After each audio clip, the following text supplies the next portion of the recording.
Welcome to the Radical Audacity podcast. I'm Tiffany Kane, your host.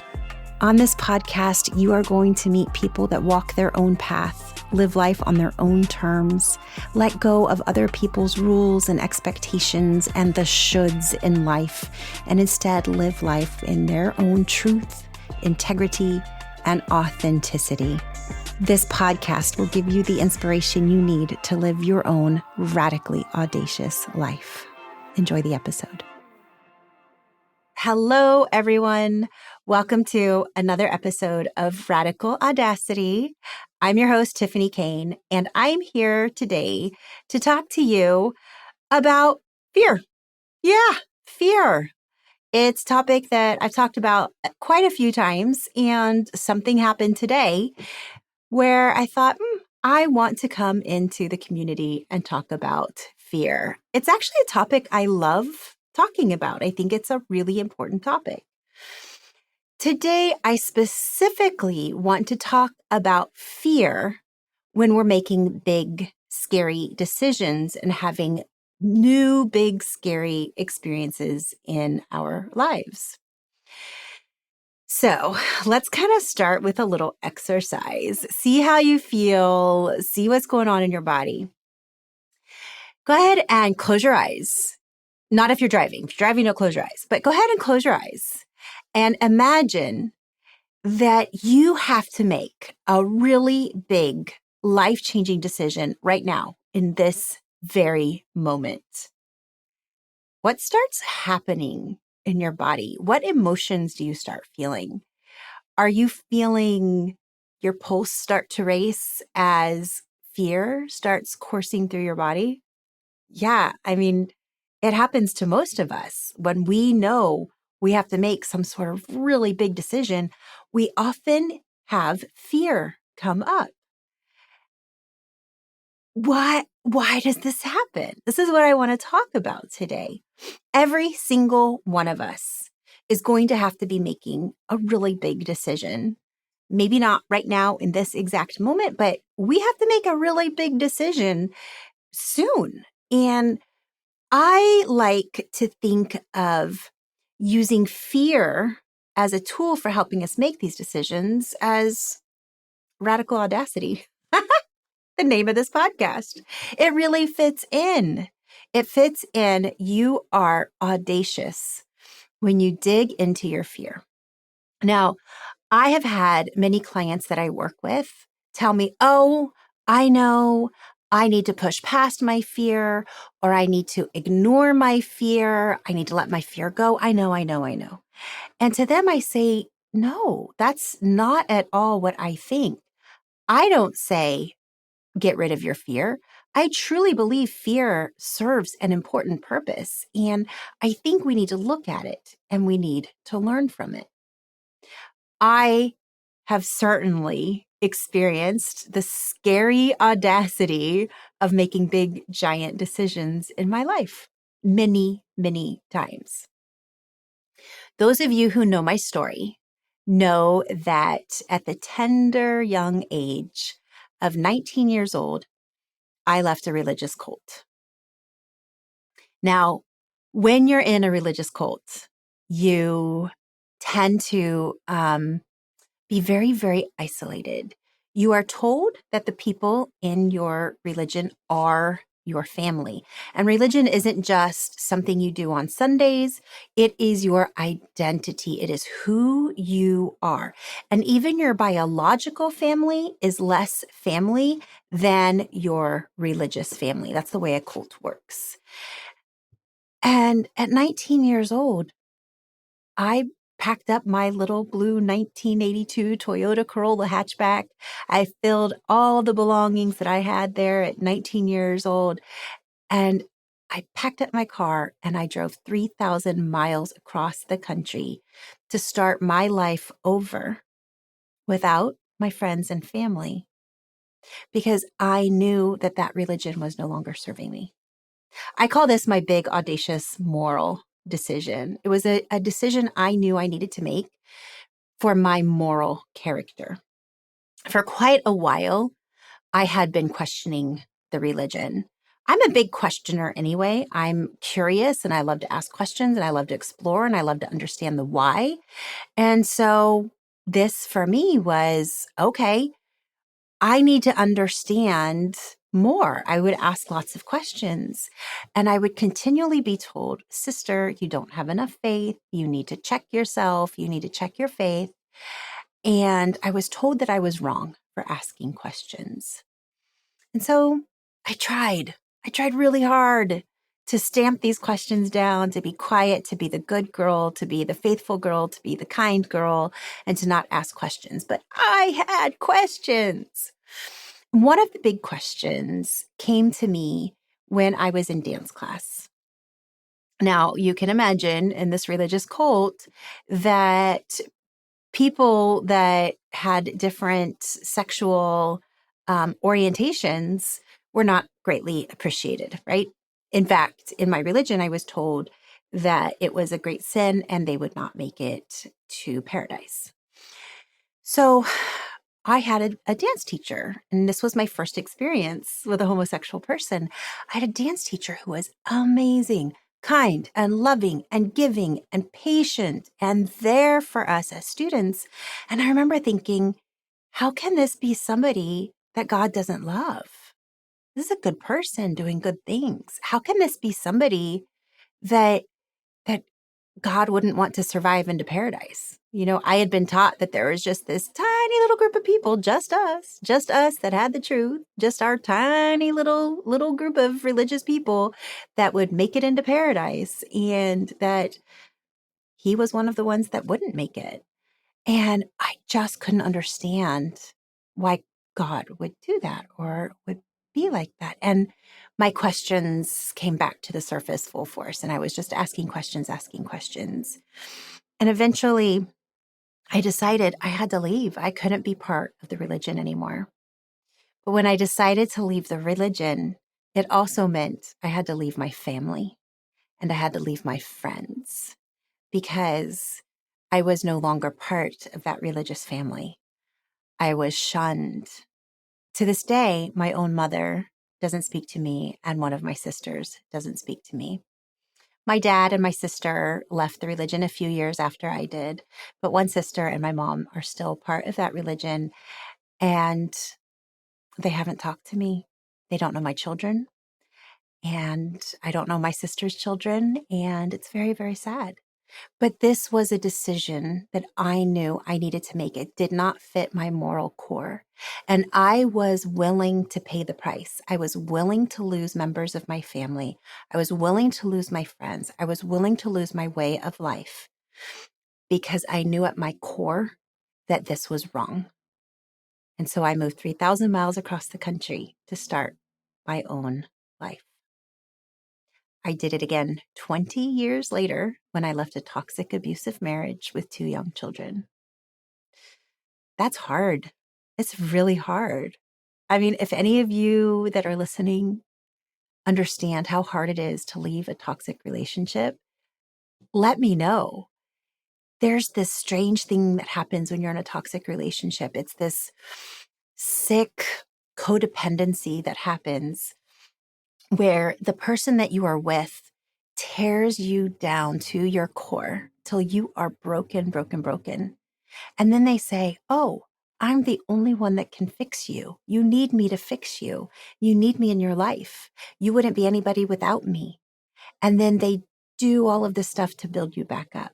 And it becomes this very, very painful, sick cycle of being broken and then being built back up by that person who broke you. And so that you feel like you're dependent on them, like life doesn't exist outside of them, and like somehow something is wrong with you. And every time you say, this isn't right, something is wrong, this doesn't feel good, you get told, oh, no, you're wrong. You're being emotional. You don't understand the situation. You don't remember that correctly. You're confused. Things like that. And that's called gaslighting. And it really messes with you mentally. And so leaving a toxic, abusive relationship becomes very, very, very hard. It's not as simple as, oh, this person isn't good to me, I'm leaving. No, you are so connected to them And it is this incredible, unhealthy connection that becomes very hard to sever. But I decided I had to sever it. I call that my decision to save my life. I literally had to save my life. I was 39 years old. I'd been hospitalized twice.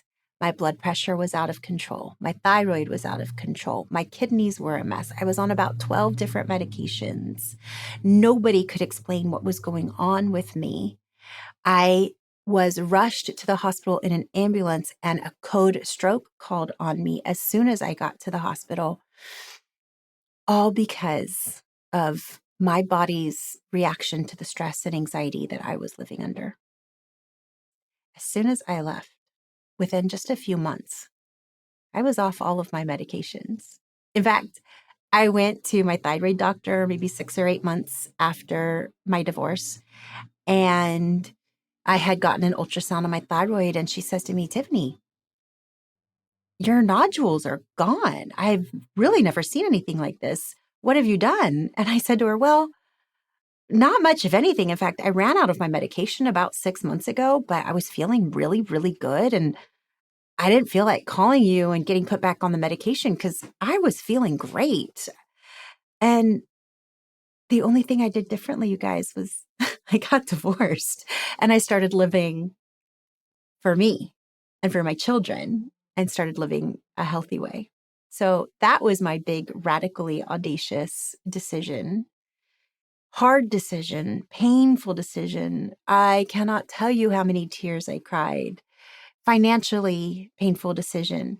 From start to finish, my divorce was 6 months long. So basically, I didn't fight anything. I didn't ask for anything. I just said, I want out. So I probably could have fought. I probably could have gotten more.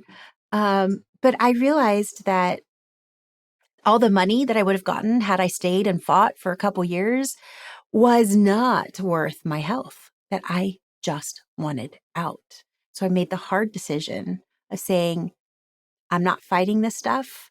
You keep it. I just want out. I want the kids and I to be safe. I just want out. I'm not fighting any of it. And I left. It is the best decision that I ever made. I made a radically audacious decision a third time just recently when I left my 20-year career in public education to start my own business with my partner, David, who's here. Hello. And that was an amazing, painful, difficult decision. When you are in a public education career, you're in what I like to call a bookend career. You know when your school year starts, you know when your school year ends, you know when spring break is, you know when Thanksgiving break is, you know when Christmas break is, you know when you're going to retire, you know how much you're going to retire with. You have good health insurance. And you know, once you hit tenure, you have a career for the rest of your life. Like there's not a lot of question with that. And so, yeah, I was in this career for 20 years.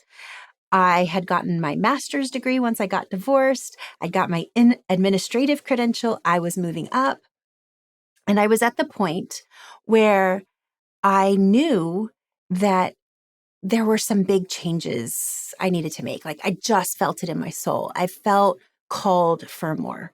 I'm at my core a change maker. It's my dharma. It's my purpose. I need to be teaching. I need to be coaching, and I need to be making change for the better in the world in some way. And I just felt like I was being called to make bigger changes, to make a bigger difference and a bigger impact than what I was currently making. Now, don't get me wrong. Teachers make an incredible impact on the world. So I'm not at all saying I wasn't making an impact. It's just, I didn't feel I was making the impact I could make. And so I thought, okay, I've got my administrative credential. I've got my master's degree. Let's go for it. Let's go into administration. And I started interviewing for these different positions. And I didn't get them. Position after position after position. I didn't get, and this was really strange. I have never in my life not gotten a position that I applied for because I'm a really hard worker. I am dedicated. I am passionate. I do my research. And when I go for a job, I go for it. And I get the job I go for. It's always been that way. And so here I was, not getting position after position after position. So I asked to meet with my supervisor and I said, please help me understand. Why am I not getting these positions? I have the experience, I have the credentials, I have the degrees. I know I would be good at this. Why is this not happening for me? And she told me some words that will forever stick with me. Some of you know this story. Some of you know this story. But for those of you that don't, the words she said to me were, Tiffany, you're just too passionate. Yes, listener, you heard that right. She said, Tiffany, you're just too passionate. My passion for making change, she told me, made people uncomfortable, that not everybody was where I was at. Not everybody had my level of passion or my desire for improvement. And that if I kept going, wanting to make these improvements, wanting to make these changes, having this passion, that I would never make it in administration in that school district. That I really needed to dial it back and learn how to meet people where they were at and be there.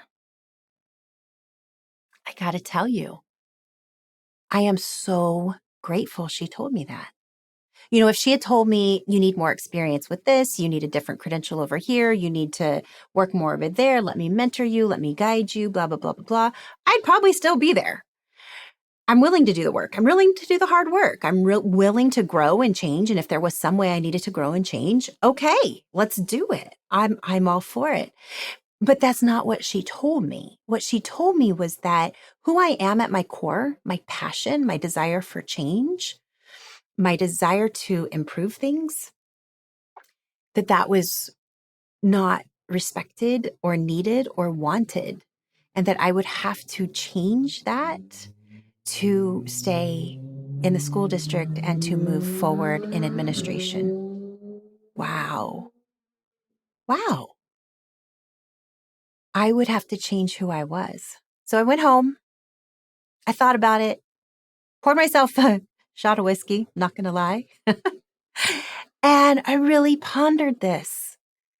Was I willing to hide myself, to dim my light, put my light under a basket, to continue pursuing this career that I worked so hard for? I'd been with the same school district for 20 years.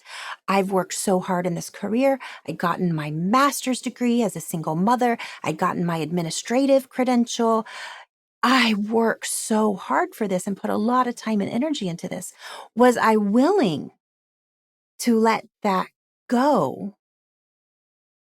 Or was I willing to dim my light to stay on that path? That was the choice I had to make.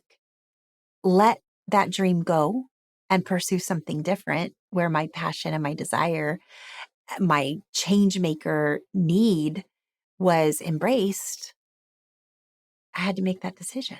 And so I made the very difficult, painful, scary, terrifying decision to leave my 20-year career.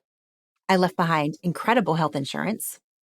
For those of you in the United States, you know that health insurance is tied to your employment. Public employees get really, really good health insurance, excellent health insurance. And for 20 years, I've had incredible health insurance. You guys know I just went through a hysterectomy. I am so grateful for this health insurance. And as a self-employed person, insurance is not so great. But I was willing to leave my health insurance, leave my pension, and leave that job security to go out on my own because I know deep in my core, that had I decided to stay, I would not be honoring myself and I would be killing a part of myself. And so I couldn't stay. And so I made the audacious decision to leave that career.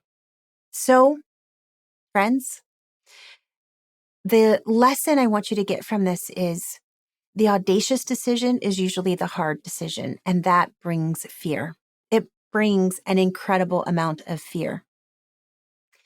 Fear is an evolutionary emotion that is meant to protect us, right? Like imagine way back in the day, here we are, we poor pitiful humans, we don't run very fast, we're not super strong, we don't have big giant teeth for tearing things, we don't have giant claws for tearing at things.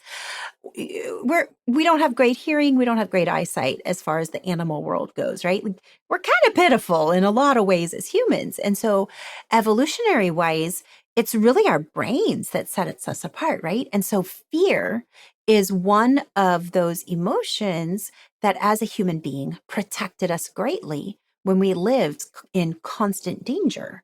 Fear said, you either need to fight your way out of this situation, you either need to run away from the situation, or you need to freeze so that this dangerous thing doesn't see you. Okay? Makes sense in that kind of situation. In our modern world, fear serves us if we are in a life or death situation. If we're walking down the street and it looks like we're about to be attacked, yeah, we're either going to want to fight, we're going to run away. I hope you don't freeze in that situation. Freezing wouldn't be a good idea. But fear is meant to protect you and say, hey, something's wrong, go. But here's the thing about our brains. Our brains do not understand the difference between a scary tiger hiding in the bushes and you being afraid of making a break from the people and the situations that are holding you back. Your brain doesn't know the difference. That can change. You can teach your brain the difference. I promise. And the way we do this is we listen to our fear. We don't push our fear away. We don't tell our fear, go away, fear. I don't need you. We don't ignore our fear, pretend we don't see it, and go about our day. That's not being radically audacious. Being radically audacious is saying, okay, fear, I see you. Tell me, what is it that you're trying to tell me, fear? And being curious, why? Why am I feeling fear? Dear fear, why are you here right now? I want to sit with you, fear. I want to hear you. What are you trying to tell me? And it's going to make you uncomfortable. It is so uncomfortable to sit with your fear and try to understand the root causes of your fear, but it is vital. If you are going to be radically audacious and make decisions, difficult, painful decisions that are true to who you are at your core, you have got to listen to your fear and understand it and then work with it. All right, so why am I talking to you about this today? Why am I telling you this story today? Why did I feel so compelled to come on and just record this episode? And those of you listening to the podcast episode, I am also doing an Instagram live so that my friends on Instagram can see this episode. Why am I being so called to do this today? Well, there's a couple of reasons. I feel like the universe is sending messages all over the place. The first reason is I'm working on a TED Talk today, and I submitted my pitch video for review, and my TED Talk topic is the radical audacity of making big decisions. So this is my topic. I kind of just gave you a little preview into my TED Talk. Obviously I'm going to be working on it. That's not the total thing. So this is on my mind right now. This is what I'm thinking about. Then last night I was working with my business coach. We had a big meeting. It wasn't one-on-one. We were in a big giant group, but he was talking about fear, and he made us do this exercise where we listed our fears and we got deeper and deeper and deeper and deeper with our fears. And that was all around business. Like, what if my business doesn't succeed? What are the fears? What is the worst case scenario? What could happen? And, for me, my worst case scenario is I can't pay my bills. I, lose the place that I'm living in. My kids want to go live with their dad instead of with me because finances are difficult. I have to go back to a day job, maybe to public education where I'm not feeling called to. Those were my fears, right? Valid, valid fears. And digging into those fears and learning about those fears and listening to those fears is just so important. Because when I go into each of those fears, it's kind of like, okay, well, geez, I've been through really hard stuff. Okay, so what's the worst that can happen if that fear happens? What will I do? I'll find a way to make it through, right? I'll find a way to pay rent. I'll find a way to provide for my children. All of that, like I know I can make it through my fear. My podcast guest this week, Scarlett Lewis, had her greatest fear come true. Every mother's greatest fear is losing her child. And her child was murdered. Now, moms, dads, parents, you would gladly give up your life to save your child. Gladly, without a second thought. If my life will save your life, I will give my life. Absolutely. I mean, our children's lives are that important to us. And she kissed her little 6-year-old and sent him off to school with his backpack. And a couple hours later, she was seeing her beautiful little 6-year-old in a body bag. He was murdered in a school shooting. Her greatest fear came true. Makes my fears look really small. Now, we're not comparing. I am not saying compare your fear to anybody else and minimize your fear in any way. I'm just saying, in perspective, here's somebody whose greatest fear came true. Absolutely horrendous thing happened. And she used this absolutely horrible situation to make a huge impact on the world, a positive impact on the world. And she's so inspiring to me. And it's one of those situations where I'm like, wow, here is somebody whose greatest fear came true. And she's able to turn it around and make a positive impact in the world. And then the third thing that happened to make me want to talk about this topic today is I just dropped my little 11-year-old off to go to overnight camp with my friend out of state. Yeah. I had to drop my little guy off. So here we are. I just talked about mother's fears, right? Oh my God. Yes, anxiety monster going through my head of all the scenarios of all the things that could go wrong with your child going out of state for overnight camp with somebody that is not me, right? I am so out of control of this situation. Now, I fully trust my friend that he is going with, and the camp he's going to is just incredible. It's a great experience. So I know this is going to be a good thing. Yet, my mommy fear was in full mode. I've thankfully been, talking to my fear and being curious about my fear. And I realized that, I've made every precaution. The person he's going with has made every precaution. The camp has every precaution. And so the likelihood is that this is going to be an incredible experience and he is going to come home with amazing stories. And so that's what I'm able to tell myself. Now, my little 11-year-old, oh, his emotions hit him today, hit him big time. Fear creates one of three situations: fight, flight, or freeze, right? So his came up as fight, and fight often comes up as anxiety, right? That anxiety piece inside you is fighting the situation. And so he was feeling a huge amount of anxiety about leaving today.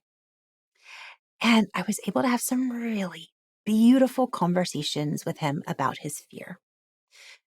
We talked about how fear is very normal, how it is okay, how it's really beautiful that he is able to show his emotions, that it's okay to cry.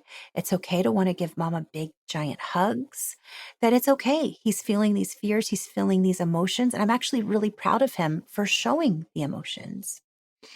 And then we were able to dig a little bit deeper into these fears. And I got him to talk about exactly what it was he was afraid of. And he told me, I'm afraid I won't come back. And I'm also afraid that when I come back, you won't be here, and my brother won't be here, and my dad won't be here.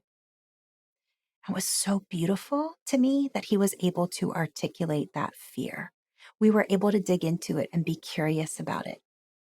And so I dropped him off at my friend's house, big giant hugs, a few little tears, and then he went off and played with his friend.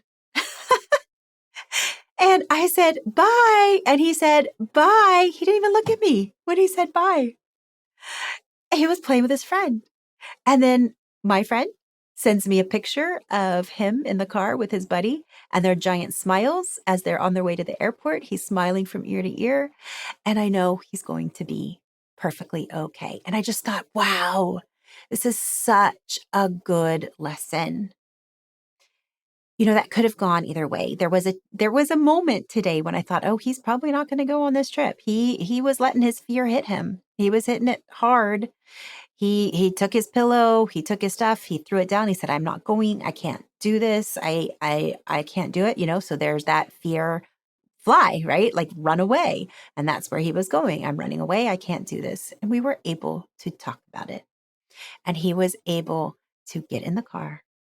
And we were able to walk up those steps and knock on the door and walk into my friend's house. And he was able to give me a hug and run off and have a good time with his friend because we addressed his fear.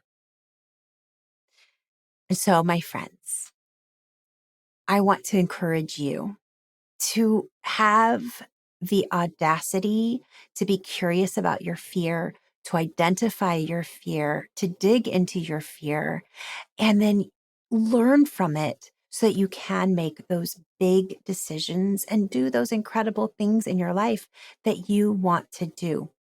Don't let fear get you stuck. Okay? Don't let it hold you back. Usually, fear is telling us, oh my goodness, you're about to make some big, giant changes in your life. And this feels scary and you should be scared of it. And I'm going to protect you because I don't want you to make these decisions and I don't want you to make these changes because it's scary and it's different. And we're just going to stay exactly right where we are. You're safe on your couch, drinking wine and watching Netflix. You're safe there. You don't need to do anything else. But that's not who we are as humans. Humans are supposed to eternally grow and evolve and change and learn. I mean, it's a daily evolution of who we are as human beings. And it's kind of scary to our brains, but it's so good. And so I leave you with this thought today. Be curious about your fear. Take that fear and dig deep inside and make that audacious decision that may be painful, may be uncomfortable, but it's the one that feels right, and do it. And then tell me about it. I want to celebrate this decision with you because it's truly the most incredible thing that you can do as a human being is be curious about this and then go and grow and make that decision. If you enjoyed this episode today, I certainly hope that you will share it with a friend. You sharing this podcast with a friend helps me to share my message bigger and wider. And please subscribe. You know, when you subscribe, you hit that little subscribe button. That means that every time I release a new episode, you get notified and you get to listen to it. And we get to be on this journey together. And finally, I would love to hear from you.